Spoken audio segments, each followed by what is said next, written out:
Assalamualaikum warahmatullahi wabarakatuh. Hai semua, jumpa lagi di channel YouTube Dila R4. Apa kabar teman-temanku semua? Semoga kita selalu dalam keadaan sehat ya, dimurahkan rezekinya, dilancarkan segala jalan urusannya, amin.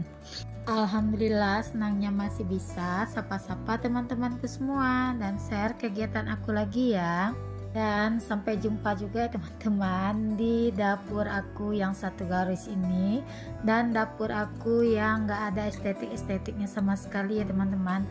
Tapi gak apa-apa, di dapur ini aku bisa berkarya, aku bisa menciptakan makan-makanannya enak dan bergizi untuk keluarga kecilku. Nah, kali ini aku mau masak ikan nila cabai hijau ya.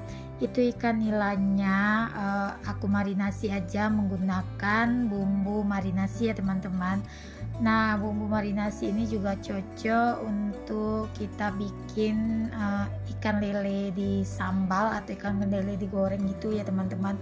Aku tuh paling suka kalau masak ikan nila atau lele itu menggunakan bumbu marinasi. Selain praktis, rasanya juga enak loh teman-teman. Menunggu lelenya aku marinasi tadi, ini aku siapkan cabenya dan juga tomatnya. Nah, ini cabai hijau aku tuh kurang lebih seperempat ya teman-teman, atau sebanyak 250 gram. Karena kalau cabai hijau ini harus banyak ya teman-teman, kan cabai hijau ini kita ngalusinnya itu, nguleknya itu nggak terlalu halus, jadi dia kasar-kasar. Makanya kalau masak cabai hijau ini kayaknya kalau nggak banyak gitu dia seperti hilang aja loh teman-teman, ditelan sama ikan itu. Mungkin karena dia nggak halus gitu kita bikin ya teman-teman. Nah, di sini aku tuh udah lama ya nggak masak ikan nila cabai hijau. Kebetulan kemarin tuh aku ke pasar beli ikan nila, terus ikan nilanya itu minta aku belah punggung seperti itu ya teman-teman. Terus aku bagi dua aja. Biasanya sih kalau aku masak nila itu aku potong bagi dua gitu aja teman-teman. Tapi kali ini aku pengen juga di belah punggung, jadi nanti biar garing gitu untuk nilainya. Kalau ikan nila itu 1 kilo di tempat aku 35.000 ya teman-teman. Nah, kalau di tempat teman-teman berapa sih harga ikan nila 1 kilonya? Boleh dong coret-coret di kolom komentar. Itu cabai hijau dan tomatnya udah aku cuci bersih ya teman-teman. Lanjut, seperti biasa aku ngalusinnya menggunakan batu gilingan cabai aku ya teman-teman, karena aku suka aja loh teman-teman kalau masak itu ngalusinnya menggunakan batu gilingan cabai. Menurutku itu rasanya enak dan wangi juga. Nah, seperti biasa ya teman-teman, bumbunya aku tuh simpel aja, yaitu cukup dengan garam ya teman-teman kalau aku masak sambal. Nah, ini aku mau ngambil dulu anak batu gilingan cabai aku ya teman-teman. Nah, itu aku udah tambahkan garam. Di sini aku mau peraskan untuk jeruk nipis biar nanti pas kita haluskan si cabai hijau ini dia tetap hijau segar ya teman-teman, dia itu nggak menghitam. Nah, inilah rahasia kalau masak cabai hijau itu, biar cabainya itu tetap hijau ya teman-teman untuk warnanya. Nah, kemarin ada yang komen di videonya aku, katanya minta dibikinin resep cabai hijau rumah makan Padang. Nah, ini resep cabai hijau rumah makan Padang seperti ini ya teman-teman. Nah, di situ untuk cabainya itu kasar-kasar, terus dikasih tomat dan bawang merah. Nah, semuanya itu serba kasar ya teman-teman, nggak halus. Kita cukup di menghaluskannya itu dengan cara ditekan-tekan aja, nggak payah terlalu halus ya. Nah, kalau cabai hijau rumah makan Padang itu macam-macam ya teman-teman. Kalau yang cabai mentahnya juga seperti ini, dihaluskan kasar, terus kita masak minyak panas, terus tinggal disiram aja dengan minyak panas. Ada juga versinya satu lagi serba direbus gitu ya teman-teman. kayak cabai hijau, tomat hijau, bawang merah, itu serba direbus terus dihaluskan. Setelah itu baru disiram dengan minyak panas juga. Nah, versi cabai hijau rumah makan Padang itu seperti itu ya teman-teman. Nah, tergantung teman-teman mau yang versinya seperti apa. Kalau untuk balado cabai hijaunya seperti yang aku bikin ini ya teman-teman, jadi ulekannya itu nggak kasar. Biasanya kalau di rumah makan Padang kan dia itu banyak kan teman-teman, jadi dia ngaluskannya itu kayak ditumbuk gitu di dalam lesung teman-teman. Nah, itu yang aku tahu ya, karena aku tuh sering lihat kalau orang masak porsi banyak itu, terutama di Padang, di kampung aku di Pariaman, kalau masak cabai hijau porsi banyak itu, jadi cabainya itu dimasukkan ke dalam lesung terus ditumbuk kasar-kasar gitu teman-teman. Nah, kalau teman-teman di rumah kalau masaknya itu nggak banyak, cukup diulek kayak aku tadi ya, menggunakan batu ulekan cabai. Karena cabai hijau ini dia memang nggak enak ya teman-teman, kalau halus dia enaknya memang kasar-kasar. Nah, lanjut ya, itu aku panasin si minyak goreng dulu ya teman-teman. Menunggu minyak gorengnya panas di sini, aku mau bersih-bersih dulu, aku mau nyuci gelas ya. Karena tadi malam itu aku nggak nyuci gelas lagi ya teman-teman, selesai makan aku. Nah, ini gelas yang dikotorin lagi sama anak-anak, maksudnya anak-anak setelah aku berberes dia minum lagi. Nah, jadi baru pagi ini aku cuci lagi teman-teman. Sebetulnya malam tadi itu mau dicuci sama nenek anak-anak, tapi aku nggak bolehkan ya teman-teman, aku larang nenek anak-anak buat nyuci karena kasihan aja teman-teman. Neneknya anak-anak itu capek. Kemarin aku tuh pulang dari rumah sakit udah malam ya teman-teman. Jadi kasihan aja neneknya anak-anak udah lama nunggu di rumah sakit karena kontrol ya teman-teman, jadwalnya kontrol semalam. Jadi sampai di rumah aku pun juga udah kecapean, jadi selesai makan kemarin itu aku langsung aja istirahat ke kamar.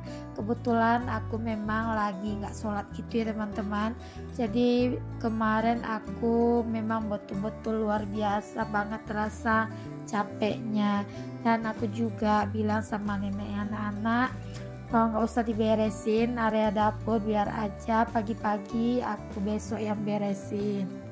Nah, ini aku nyambil ya untuk kerjaan aku, nyambil aku nungguin si minyak panas.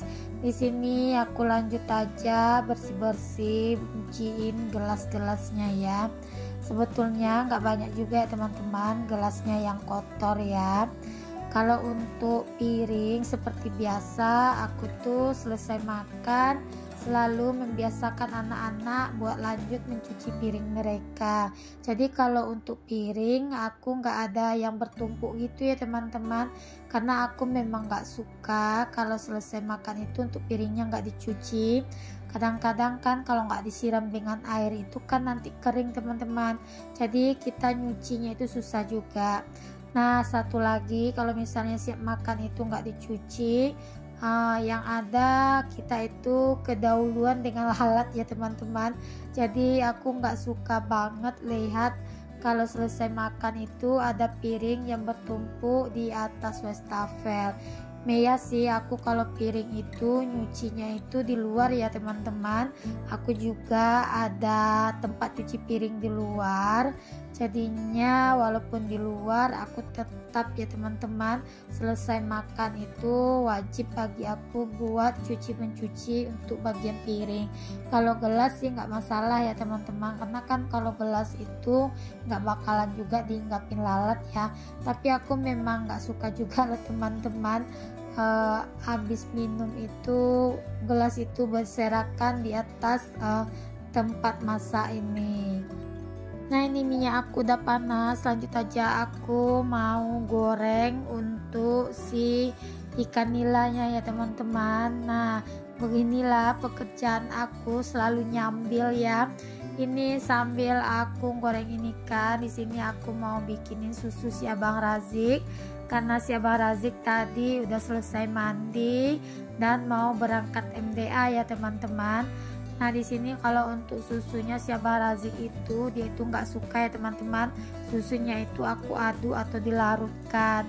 Katanya dikasih air aja udah, nggak usah diaduk gitu, karena dia itu mau makan langsung dengan serbuknya gitu loh teman-teman.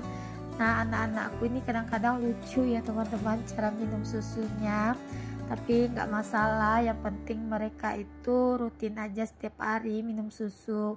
Nah mereka itu aku kasih susu Zi ya teman-teman, biar tambah tinggi ya. Katanya kan susu itu bisa nambah tinggi ke atas bukan ke samping.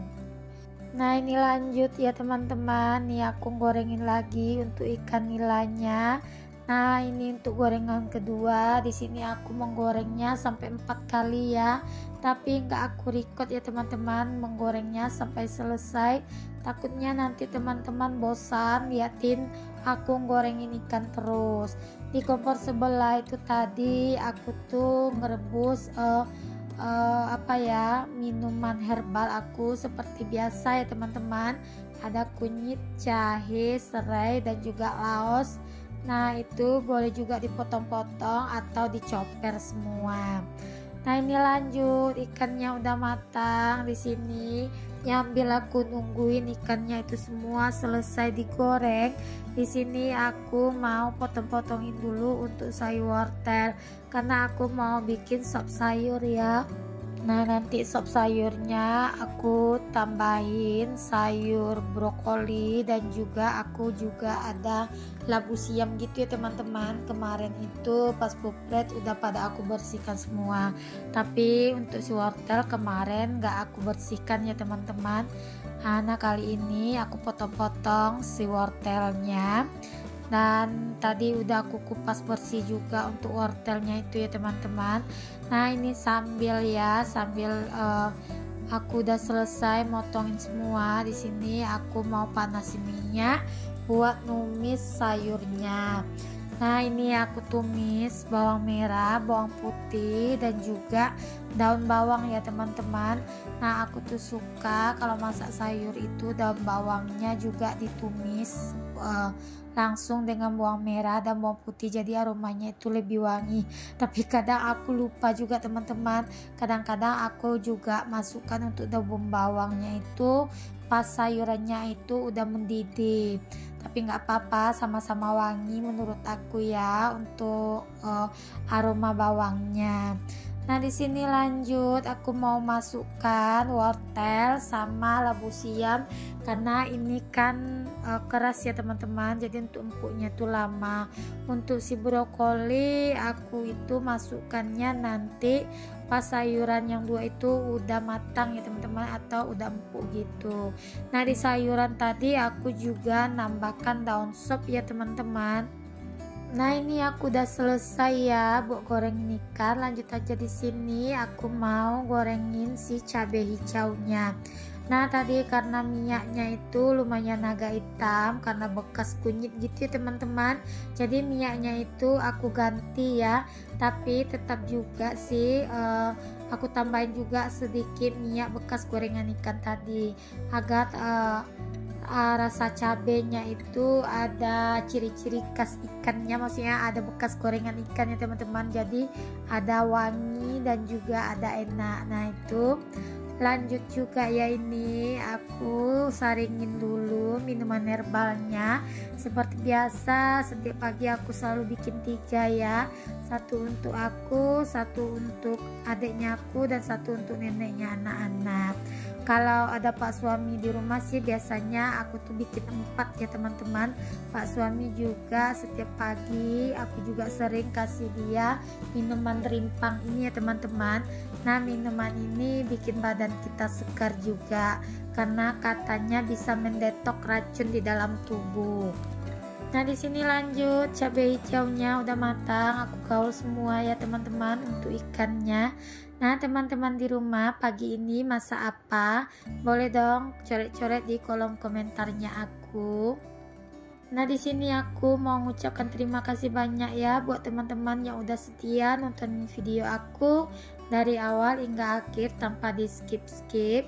Nah, bagi teman-teman yang baru berkunjung ke video aku, jangan lupa ya like, komen, dan subscribe-nya, dan aktifkan tanda notifikasi loncengnya agar setiap aku upload video terbaru teman-teman gak ketinggalan ya video terbarunya aku.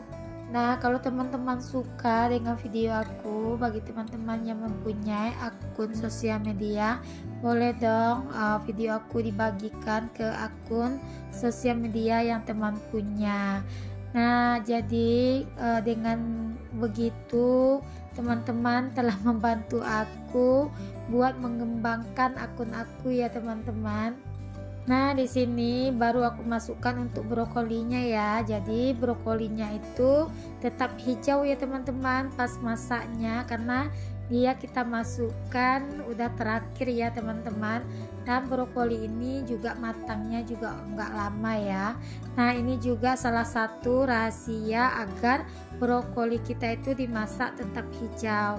Nah, di situ kelihatannya teman-teman brokolinya itu masih cantik untuk hijaunya.